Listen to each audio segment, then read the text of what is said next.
इकरा हसन अफजाल अंसारी को सपा अध्यक्ष अखिलेश यादव ने जिस मकसद से बिहार महागठबंधन की ओर से चुनाव प्रचार के लिए लगाया था उसे पूरा करने में ये दोनों कामयाब हो गए। जो मुझे जानकारी मिल रही है उसके मुताबिक 24 सीटों में से 22 सीटों पर इकरा हसन और अफजाल अंसारी की स्पीच का फैक्टर दिख रहा है और इस आधार पर मुझे लग रहा है इकरा हसन और अफजाल अंसारी ने जिन जिन क्षेत्रों में अपने चुनाव प्रचार किए, बिहार में इन 24 विधानसभा सीटों अपनी मौजूदगी दर्ज कराई, उसमें से 22 सीटें तो एनडीए के हाथ से गई।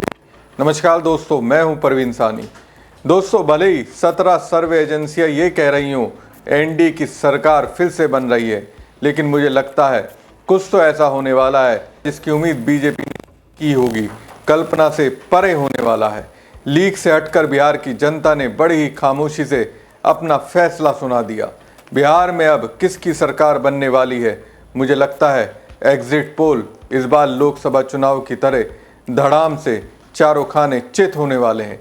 याद कीजिए लोकसभा चुनाव में कैसे यूपी में सर्वे एजेंसियां अपने एग्जिट पोल में एनडीए को 60 से 65 सीटें दे रही थी। कुछ ने तो यूपी की 80 लोकसभा सीटों में से 74 सीटें एनडीए को दे दी थी। पश्चिम बंगाल में तो लोकसभा चुनाव के दौरान टीएमसी पर बीजेपी को बढ़त दिखा रही थी। उससे पहले पश्चिम बंगाल के विधानसभा चुनाव में भी ऐसा ही किया था, लेकिन हुआ उल्टा। यूपी में लोकसभा चुनाव में सपा कांग्रेस को 43 सीटें मिली और बीजेपी यूपी में दूसरे नंबर की पार्टी बन गई। पश्चिम बंगाल में लोकसभा चुनाव में बीजेपी पिछली बार से भी कम सीटें लाई। खैर दोस्तों, बिहार विधानसभा चुनाव के दूसरे चरण में भी मतदान का रिकॉर्ड टूटा। दूसरे चरण में 68.76% वोटिंग हुई। अब दोनों चरणों का एवरेज निकालें तो 66.91% वोटिंग हुई। 1951 से अब तक मतदान का ये सबसे ऊंचा ग्राफ है। दोस्तों, वोटिंग में ये इजाफा सरकार बदलने के लिए हुआ या फिर नीतीश कुमार को फिर से मुख्यमंत्री बनाए रखने के लिए वोटिंग हुई?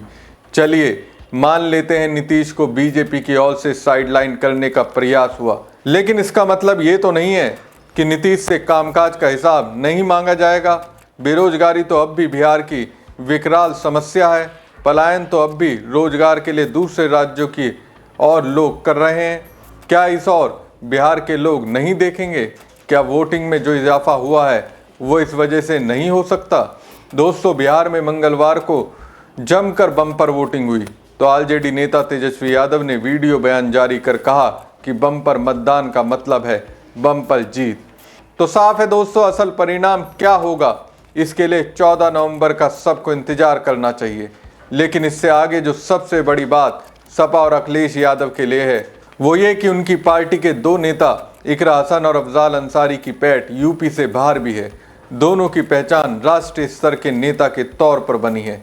इसके लिए क्रेडिट सपा के मुखिया होने के नाते अखिलेश यादव को जाता है, जिन्होंने इन्हें प्रमोट किया, इनकी राजनीतिक क्षमता को पहचाना। कि वोट डालने से पहले ये सोचिए कि क्या वो सरकार बना सकते हैं।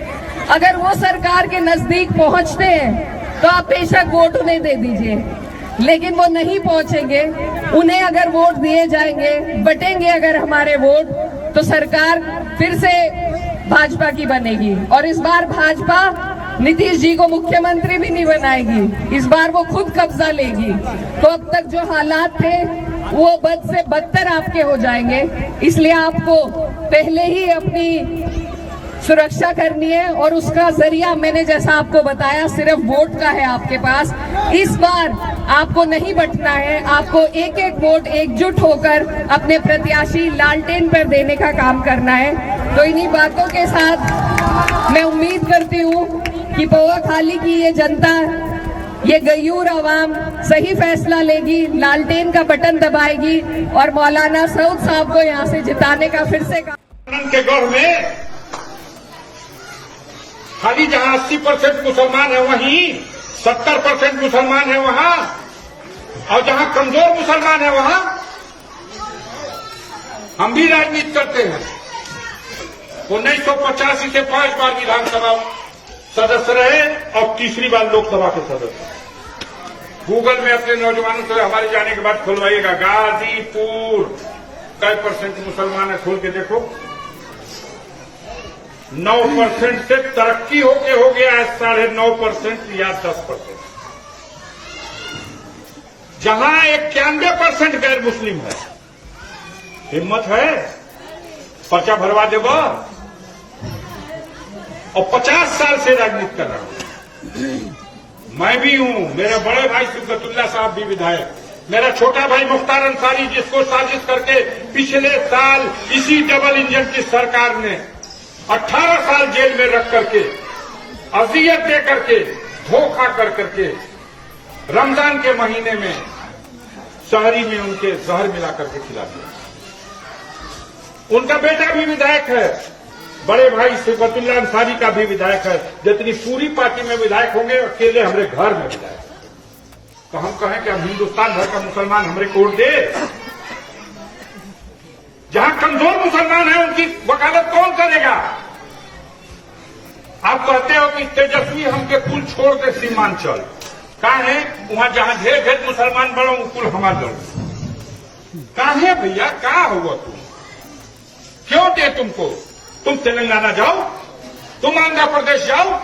अगर हमें अपनी क़यादत पैदा करना है तो बिहार में है, उनसे बड़े बड़े नेता हैं अक़लियतों के बीच में जो कायद की हैसियत से खड़े हो सकते हैं। अब्दुल बारी सिद्दीकी साहब नहीं है,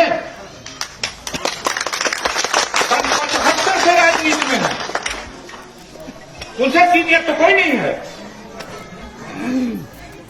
अगर हर जगह इस तरह से फिरकाबंदी के नाम पर समाज को बांटा जाएगा तो जो आरएसएस कर रही है वही हम भी करेंगे। इस नाजुक मौके पर होश में आइए।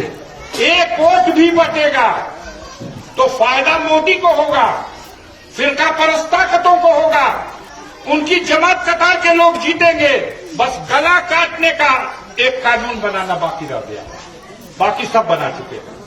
आपके मुस्तकबिल का, आपके बच्चों के मुस्तकबिल को मिट्टी में मिलाने का अब एक वोट की ताकत है। दोनों नेताओं को सुना आपने? इन दोनों नेताओं ने सीमांचल में जिस तरह से चुनाव प्रचार किया, उसे ओवैसी की पार्टी का पत्ता साफ हो गया। मुस्लिमों का एक तरफा वोट महागठबंधन को गया। वो उत्तर प्रदेश के मुख्यमंत्री योगी आदित्यनाथ ने जो बटेंगे वाला नारा दिया था, उसी नारे का इस्तेमाल कर इकरा हसन और अफजाल अंसारी ने ओवैसी की राजनीति को बिहार में तोड़ कर रख दिया। इन दोनों ने बीजेपी की मदद करने के काबिल ओवैसी को नहीं छोड़ा।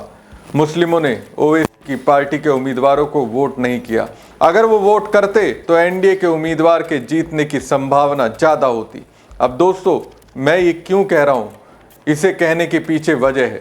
सीमांचल में वोट फीसदी में इजाफा हुआ, बम्पर मतदान यहाँ हुआ। खैर दोस्तों, अब पहले चरण के मुकाबले इस चरण में तेज वोटिंग के कई मायने हैं। खास तौर पर सीमांचल क्षेत्र में वोटिंग प्रतिशत पिछले विधानसभा चुनाव से काफी ऊपर है। इस संकेत को समझना जरूरी है। सीमांचल में किशनगंज, अररिया, कटिहार, पूर्णिया बिहार की राजनीति की नज़र में अहम क्षेत्र है, जहां कम से कम 20 सीटें प्रभावित होती हैं। यहां मुस्लिम आबादी 40% से 70% तक है। पिछले चुनाव में यहां मतदान 58% से 64% तक रहता था, लेकिन इस बार 2020 से भी ऊपर गया है। 2020 के विधानसभा चुनाव में क्षेत्र की 24 सीटों पर मतदान प्रतिशत काफ़ी ऊंचा रहा, जहां कई विधानसभाओं में 67% से ज़्यादा वोटिंग हुई। जैसे कटिहार की कोड़ा सीट पर लगातार 3 चुनाव से 67% से ज़्यादा टर्न आउट दर्ज किया गया था। जिलेवार औसत में कटिहार का 64.3% मतदान सबसे अधिक था।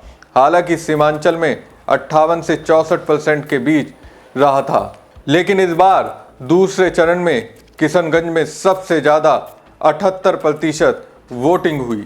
किशनगंज में कुल 4 विधानसभा सीटें हैं। सीमांचल का दूसरा जिला पूर्णिया वोटिंग के मामले में दूसरे नंबर पर है। यहाँ करीब 75% वोट पड़े हैं।